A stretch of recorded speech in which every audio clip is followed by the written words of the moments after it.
नमस्कार साथियों, कैसे हैं आप सभी लोग। आज एक मैं नया टॉपिक लेकर के आया हूं जो कि आपके सुपर टेट के दृष्टिकोण से बहुत ज़्यादा इंपॉर्टेंट है। वो टॉपिक है भाज्य भाजक और भागफल पर आधारित सवाल। इसमें ये जो प्रश्न पूछे जाते हैं ये बहुत ज़्यादा पूछे जाते हैं और इनको करने के लिए मात्र सेकंडों का टाइम लगता है। तो हम पढ़ते हैं अपने प्रश्न की ओर।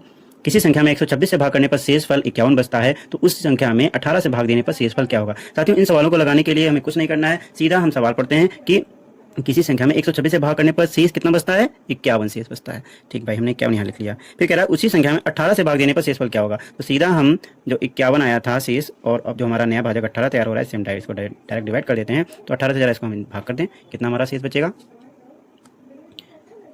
18 कम 18, 18 3 54 ज़्यादा हो जाएगा, 18 दूना 36। यहाँ से इसको हम सब्ट्रैक्ट कर देंगे, 11 में से 6 गया 5 और 4 में से 3 गया 1, तो हमारा क्या आ गया 15। तो फाइनल उत्तर हमारा आ गया 15 हमारा शेष बचेगा। देखिए कितना आसान तरीके से हमने आसानी से इसको लगा लिया। अब अगला सवाल कहता है कि किसी संख्या में 133 से भाग देने पर शेषफल 13 बचता है, तो उसी संख्या में 19 से भाग करने पर शेषफल क्या होगा। मैंने अभी आपको क्या बताया था, पहला शेषफल पकड़ा जाता है, यहाँ 13 है, 13 हमने यहाँ पे लिख दिया। अब हमें अगले भाजक से भाग करना रहता है, तो 19। अब क्या आप ये बता सकते हैं कि 19 से 13 हमारा कट जाएगा, क्योंकि 19 से 13 नहीं कटेगा, क्योंकि 13 जो है ऑलरेडी 19 से छोटा है। तो जो 13 ही है यही हमारा फाइनल उत्तर आ गया, यानी इसमें 13 शेष बचेगा।